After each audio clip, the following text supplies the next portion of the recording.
warahmatullahi wabarakatuh. Alhamdulillahilladzi an'ama alaina bi nikmatil imani wal islam. Asyhadu an la ilaha illallah wa asyhadu anna Muhammadan abduhu wa rasuluh. Allahumma shalli ala Muhammad wa ala alihi wa ashabihi wa mawalah, amma ba'du. Para pemirsa yang dirahmati Allah, alhamdulillah pada saat ini kita bisa berjumpa kembali dengan Ramadan tahun 1441 Hijrah ini yang cukup memprihatinkan bagi umat Islam. Tidak sebagaimana Ramadan yang lalu, karena Ramadan tahun ini negeri kita lagi diuji oleh Allah dengan wabah COVID-19 yang belum diketahui ujungnya kapan, sehingga akan mempengaruhi terhadap semaraknya Ramadan di masjid dan mushola di negeri ini. Oleh karena itu, kita tidak kepengin Ramadan menjadi sepi karenanya. Maka model alternatif yang harus kita jadikan solusi agar Ramadan penuh makna, maka kita perlu dakwah sebagaimana biasanya Ramadan yang lalu. Hanya saja dakwah kita hanya melalui media, bukan melalui buka bersama atau sahur bersama. Oleh karena itu, para pemirsa yang berbahagia, kita tetap semangat untuk bisa menjalankan Ramadan tahun ini yang tidak kalah semaraknya walaupun hanya dengan media ini.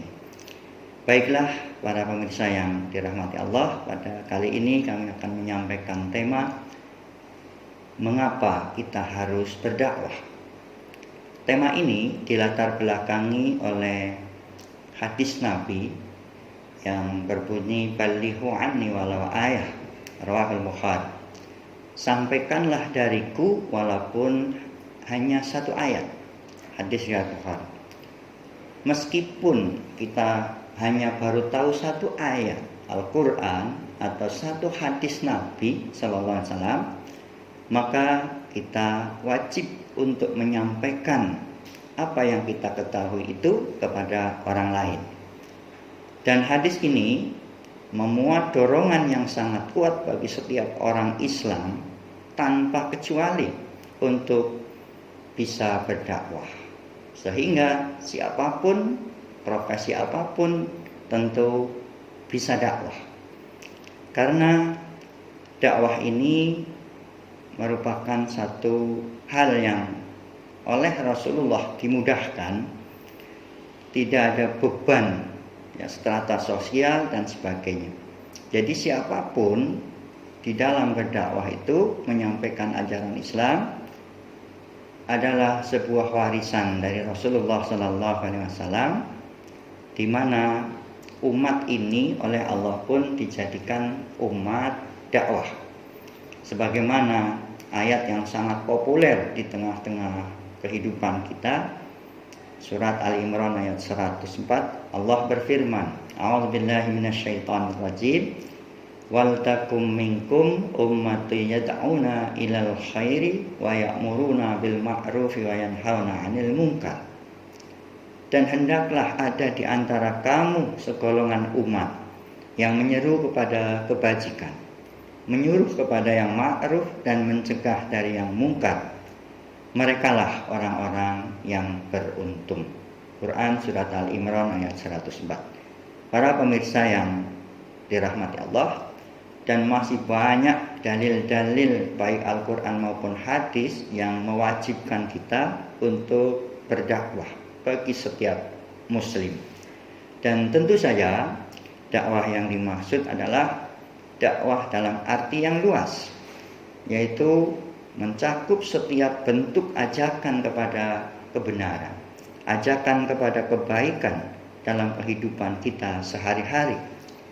Jika kita menampilkan Ya, sebagai seorang muslim dimanapun kita berada dan menunjukkan akhlakul karimah, itu pun sudah merupakan bagian berdakwah. Maka dakwah di jalan Allah merupakan sebuah kebutuhan pokok bagi setiap manusia. Karena tanpa dakwah manusia tentu akan tersesat di jalan Allah. Tanpa dakwah manusia pasti akan mengalami kerusakan moral, keamburadulan sosial, dan lain sebagainya.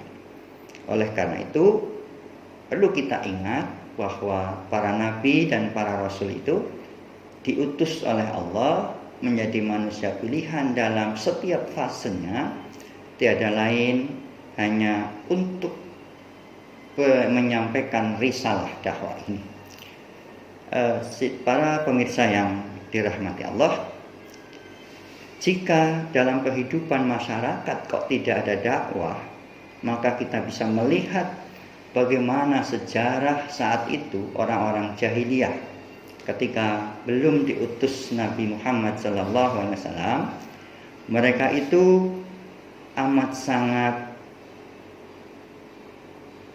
rusak ya dalam tatanan sosialnya, dan mereka di dalam berbuat dan bertindak selalu menuruti hawa nafsunya. Oleh karena itu, dakwah ini tentu butuh diadakan dalam lini kehidupan kita. Lalu apa pentingnya bagi kita yang sudah memeluk agama Islam dengan dakwah ini? Tidak bisa kita pungkiri bahwa yang namanya manusia itu pasti punya kelemahan, punya kekurangan, di samping ada kelebihan. Maka dengan dakwah ini, kelemahan-kelemahan kita, kekurangan-kekurangan kita bisa diminimalisir dengan adanya saling ingat mengingatkan, saling nasihat menasihati. Sebagaimana Allah pun memerintahkan tentang ini di Quran surat Al-Ashr pada penghujung ayatnya, watawasaw bil haq watawasaw bis sabr. Saling nasihat menasihati dalam kebenaran dan saling nasihat menasihati dalam kesabaran. Sehingga kelemahan-kelemahan kita, kekurangan-kekurangan kita tentu akan tidak dibiarkan begitu saja. Maka dengan nasihat atau peringatan dari orang lain barangkali menjadi sebuah upaya kita untuk bisa menjadi manusia yang insan kamil, manusia yang diharapkan di tengah-tengah masyarakat, sehingga dakwah inilah akan terus berlanjut sampai akhir kehidupan kita. Sehingga boleh jadi peringatan dari orang lain, nasihat dari orang lain itulah menjadi jalan diturunkannya hidayah oleh Allah Subhanahu wa Ta'ala. Demikian yang bisa kami sampaikan. Mudah-mudahan bermanfaat. Billahi taufiq wal hidayah. Assalamualaikum warahmatullahi wabarakatuh.